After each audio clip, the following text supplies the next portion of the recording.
Baiklah, pada kesempatan ini kita akan membahas sifat koligatif larutan yang pertama, yaitu penurunan tekanan uap. Apa maksud dari penurunan tekanan uap ini? Jadi tekanan itu dihasilkan oleh adanya uap, dan uap ini dihasilkan karena adanya pemanasan. Nah, sehingga pada penurunan tekanan uap ini yang dibandingkan hanya sifat pelarut dengan sifat larutannya saja. Jadi larutan itu kan ada zat terlarut dan pelarutnya. Nah, misalkan di sini ada air H2O dipanaskan,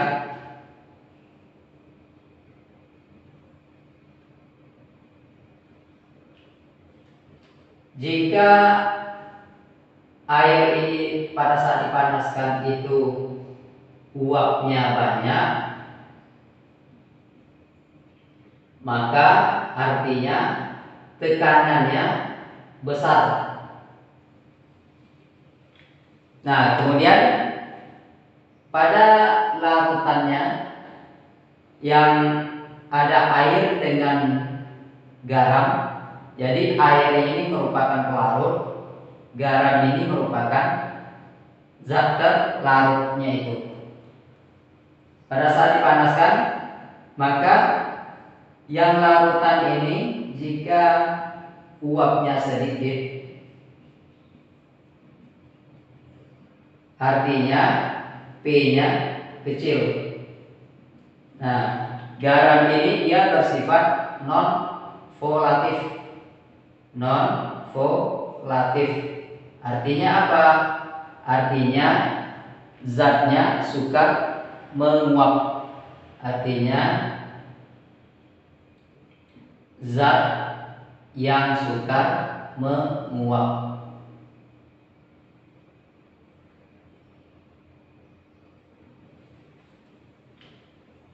Nah, jika kita misalkan P0-nya itu sama dengan tekanan pelarut,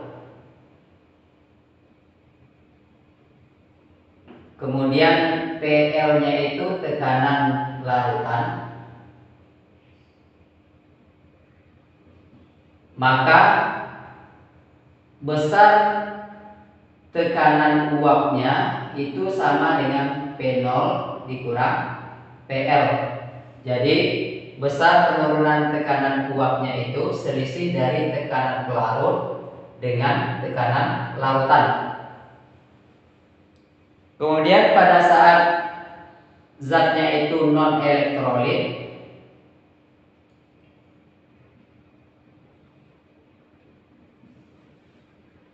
maka delta P-nya itu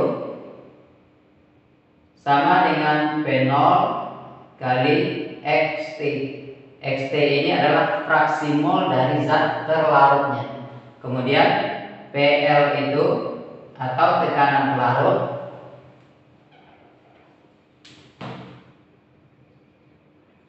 pelarutnya itu akan sama dengan P0 dikali XP. Jadi PL itu perkalian antara tekanan pelarut dengan fraksi mol pelarutnya.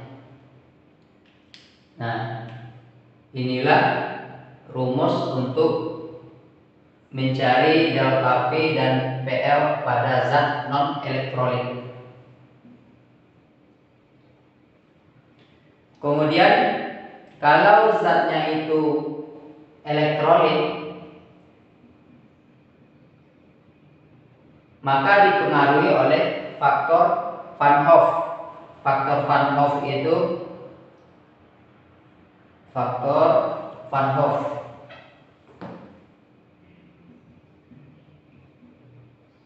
Van Hoff. Nah, faktor Van Hoff itu I sama dengan 1 tambah N kurang 1 kali alfa. N ini merupakan jumlah ion, alfa ini merupakan derajat ionisasi. Derajat ionisasi.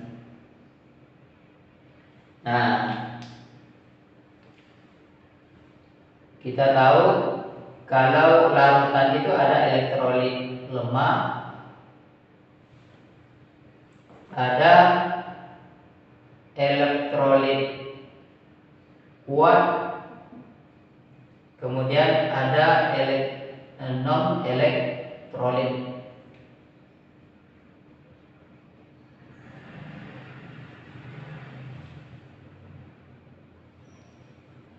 Pada elektrolit kuat itu I-nya ini sama dengan jumlah ionnya, sama dengan jumlah ion. Kemudian pada elektrolit lemah I-nya ini sama dengan 1 tambah N kurang 1 kali alfa. Kemudian pada non elektrolit I-nya ini sama dengan 1. Jadi dalam penyelesaian soalnya nanti kalau larutannya elektrolit lemah, kita menggunakan I-nya ini nanti. I sama dengan 1 tambah N kurang 1 kali alfa. Alfa itu derajat ionisasi. Kemudian kalau elektrolitnya kuat, maka I-nya ini sama dengan jumlah ion. Jumlah ion. Nah, gimana cara mencari jumlah ionnya? Misalkan zatnya CaCl2. Nah, ini akan bereaksi menjadi Ca2+ dan 2Cl-. Nah, di sini kan ada satu koefisien pada Ca kan? Jadi jumlah ion ini adalah penjumlahan koefisien Ca dengan koefisien Cl-. Nah, jadi jumlah ion ini dijumlahkan, itu yang disebut dengan faktor Van Hoff pada elektrolit kuat. Jadi N-nya sama dengan 1 tambah 2 sama dengan 3. Nah, kemudian kita lanjut. Rumus yang digunakan dalam elektrolit kuatnya itu untuk mencari delta P itu sama dengan P0 dikali NTI per NTI tambah NP.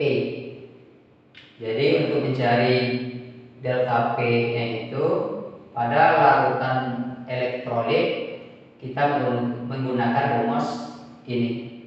Kemudian untuk mencari PL itu sama dengan P0 kali NPI per NTI tambah NP.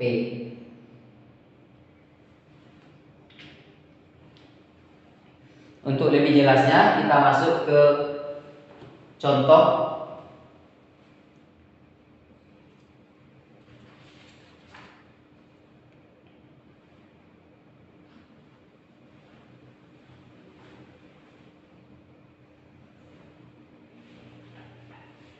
Ini kita hapus dulu.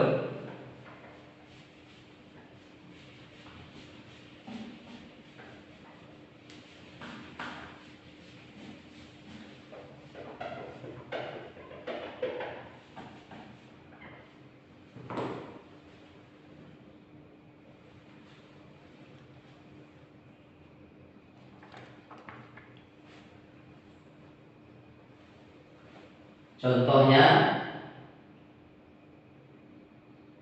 sebanyak 100 gram sukrosa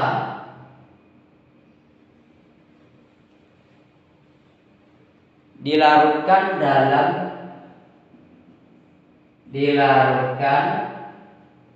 dalam 500 gram air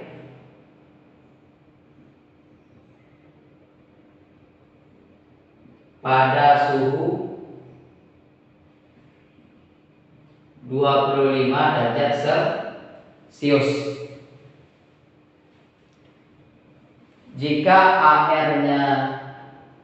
ARC-nya sama dengan 12, H-nya sama dengan 1, kemudian ARO-nya sama dengan 16,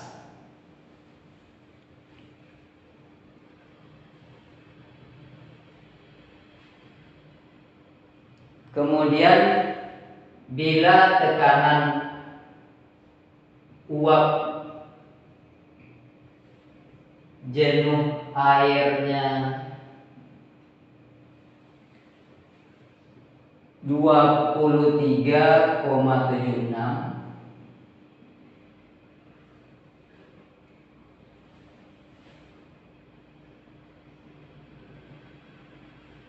jadi bila tekanan uap jenuh airnya 23,76 mmHg, hitunglah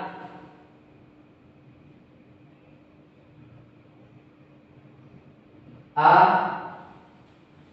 Penurunan tekanan uap larutan, penurunan tekanan uap larutan,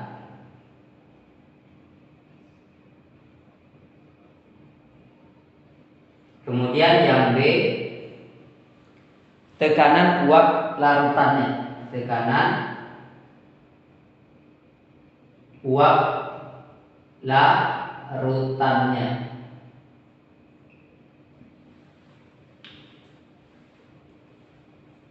Nah,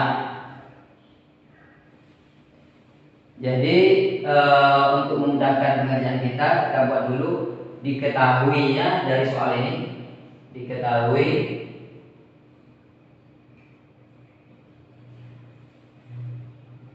sebanyak 100 gram sukrosa, berarti inilah massa dari sukrosa. Sukrosa itu rumus kimianya C12H22O11. Jadi rumus kimia dari sukrosa adalah C12H22 dan O11. Jadi ini merupakan massa dari sukrosa, C12H22 dan O11. Ini yang sama dengan 100 gram. Nah, kemudian dilarutkan dalam 500 gram air. Berarti yang ini adalah massa dari pelarutnya.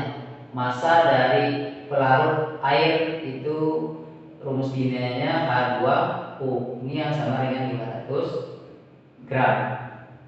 Pada suhu 25 derajat Celcius. Ini pada T-nya 25 derajat Celcius. Nah, bila ARC-nya 12, H-nya 1, O-nya 16. Kemudian diketahui juga di sini tekanan uap jenuh air 23,76. Berarti ini adalah P0-nya nih. P0-nya 23,76 mm mikrogram atau milimeter Hg. Nah, yang ditanya adalah berapa tekanan uap? Ditanya yang A, berapa penurunan tekanan uap larutan? Berarti yang ditanya adalah delta P-nya. Delta P-nya yang ditanya. Kemudian yang B, tekanan uap larutannya. Berarti ini adalah PL-nya. PL-nya yang ditanya.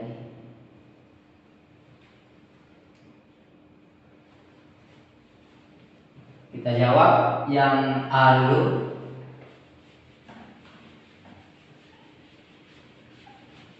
Ini kita terus dulu.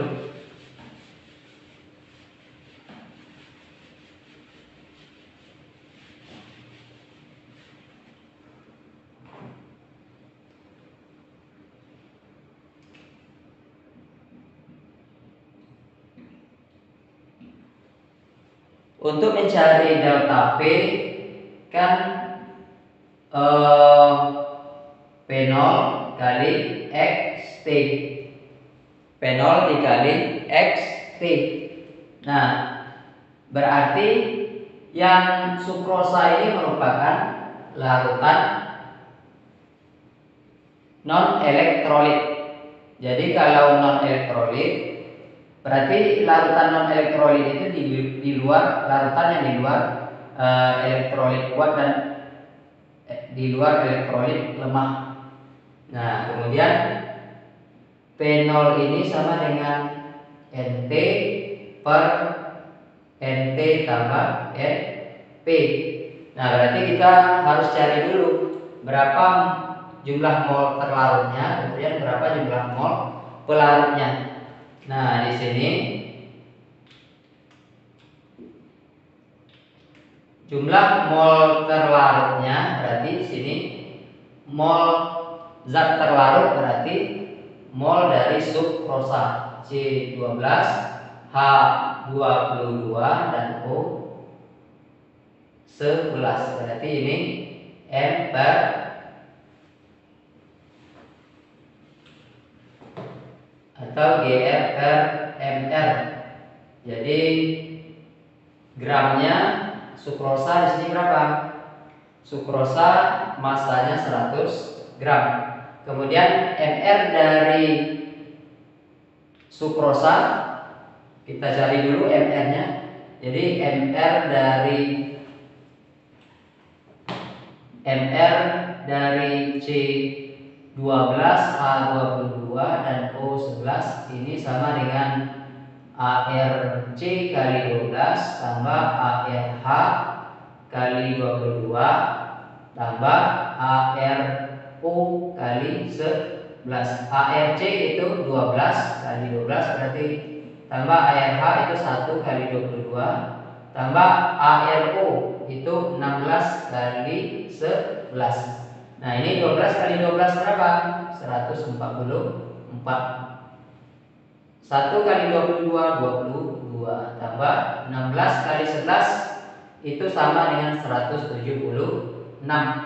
Nah, ini kalau kita jumlahkan hasilnya akan sama dengan 342. Nah, berarti di sini 100 dibagi dengan MR dari sukrosa yaitu 342. Nah, ini kita bagi hasilnya sama dengan 0,29. Kemudian mol dari zat pelarutnya, pelarut di sini adalah air. Jadi mol dari H2O. Jadi rumusnya GR per MR, MR-nya merupakan MR dari H2O. Gram air berapa? 500 gram. Nah, kita tahu massa relatif dari H2O itu sama dengan 18. Nah, berarti di sini 500 dibagi 18 itu sama dengan 27,78. Nah, inilah yang kita masukkan ke rumus untuk mencari delta P. Nah, berarti di sini P0-nya berapa? 23,76. Nah, NT-nya berapa di sini? NT-nya 0,29 per 0,29 tambah 27,78. Nah, di sini 23,76 kali 0,29 per 0,29 tambah 27,78 itu sama dengan 28,07. Nah, ini 23,76 dikali 0,29 dibagi 28,07 itu sama dengan 0,01. Nah, Kemudian perkalian antara 23,76 dengan 0,01 itu sama dengan 0,24 mm Hg di sini. Kemudian itu jawaban dari delta P atau penurunan tekanan uap larutannya. Jadi besar penurunan tekanan uap larutannya sama dengan 0,24 mm Hg. Kemudian yang B, kita lanjut. Yang B, tekanan uap larutannya. Jadi PL-nya berapa? Nah, tadi kan ada rumusnya delta P itu sama dengan P0 kurang PL. Nah, tadi kita udah dapat nilai delta P-nya ini. Delta P-nya 0,24 sama dengan P0-nya sudah diketahui dari soal 23,76 kurang PL-nya. Nah, berarti yang ruas kanan ini kita pindahkan ke ruas kiri, berarti menjadi PL sama dengan 23,76. Kemudian yang ini kita pindah ruaskan ke ruas kanan menjadi kurang 0,24. Nah, 23,76 dikurang 0,24 itu hasilnya sama dengan 23,52 mm Hg. Ini setelah kita cari hasil pengurangannya, itu besar PR-nya itu sama dengan 23,52 mm Hg.